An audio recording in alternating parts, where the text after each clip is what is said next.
In this video lecture, I am going to discussion about the tetracycline antibiotics। तो tetracycline most important antibiotics है। इसमें जो है ना ये ब्रॉड स्पेक्ट्रम ऑफ एंटीबायोटिक्स को बोलते हैं। ब्रॉड स्पेक्ट्रम इसलिए बोलते हैं क्योंकि ये जो है gram positive and gram negative दोनों पर इफ़ेक्ट करता है, दोनों बैक्टीरियाज पर इफ़ेक्ट करता है। ठीक है, इसलिए इसको हम ब्रॉड स्पेक्ट्रम ऑफ एंटीबायोटिक बोलते हैं। एंटीबायोटिक क्लासिफिकेशन में किया गया तो शॉर्ट एक्टिंग में टेट्रासाइक्लिन आता है। ठीक है, एंड ऑक्सीटेट्रासाइक्लिन, डेमोसाइक्लोसाइक्लिन, जो इंटरमीडिएट में जो है ना डेमिक्लोसाइक्लिन आता है, और लॉन्ग एक्टिंग में डॉक्सीसाइक्लिन एंड मिनोसाइक्लिन आता है। आपको जो टेट्रासाइक्लिन है ये शॉर्ट एक्टिंग है। ठीक है, नेक्स्ट चलते हैं इसके mechanism of action of tetracycline. देखो टेट्रासाइक्लिन है 30S राइबोजिन पर बाइंड करता है, 30S राइबोजिन सब यूनिट पर बाइंड करता है और stop binding to the amino acetyl tRNA to mRNA ribosome complex.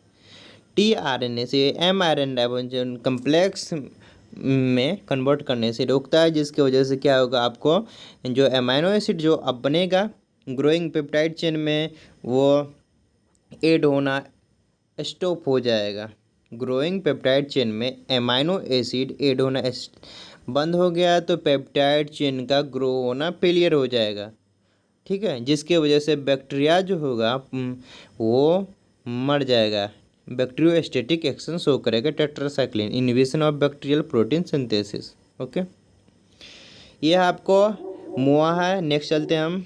देखो इसका फार्माकोकाइनेटिक्स जो है थोड़ा सा इंपॉर्टेंट है, क्योंकि जो टेट्रासाइक्लिन है ना कैल्शियम के साथ देंगे ना तो एब्जॉर्ब जो होगा बहुत कम होगा, लेस एब्जॉर्ब होगा, इसलिए हम उसको अवॉइड करेंगे कैल्शियम के साथ देने के लिए। या फिर कुछ भी फूड डाइट के साथ हम देते हैं टेट्रासाइक्लिन के साथ जिसमें कैल्शियम लेवल हाई है तो वो एब्जॉर्प्शन नहीं होने देगा, चिलेट फॉर्म कर देता है।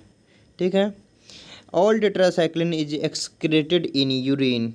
ओके, यूरिन में सारा टेट्रासाइक्लिन एक्सक्रेट होगा एक्सेप्ट डॉक्सीसाइक्लिन जो कि होता है वाया स्टूल के तहत। ठीक है, नेक्स्ट हम चलते थेरेपेटिक यूज पर।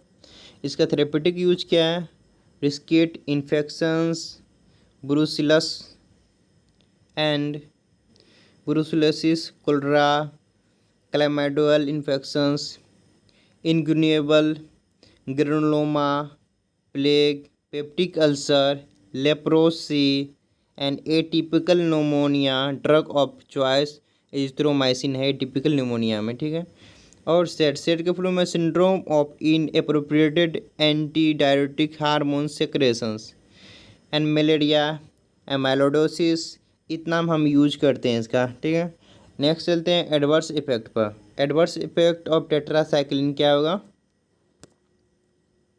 पहले जीआईटी पर। तो जीआईटी पर हम ले रहे हैं तो नोज़िया, वोमिटिंग हो सकता है, एपिगैस्ट्रिक डिस्ट्रेस और डायरिया, जो कि मोस्ट इंपॉर्टेंट है, इसमें डायरिया हो सकता है, एबनॉर्मल डिस्कम्फर्ट। ठीक है, बोन एंड टीथ पर क्या होगा, use of tetracycline in children and in pregnancy lead to brownish discoloration of teeth. This drug affected the linear growth of bone.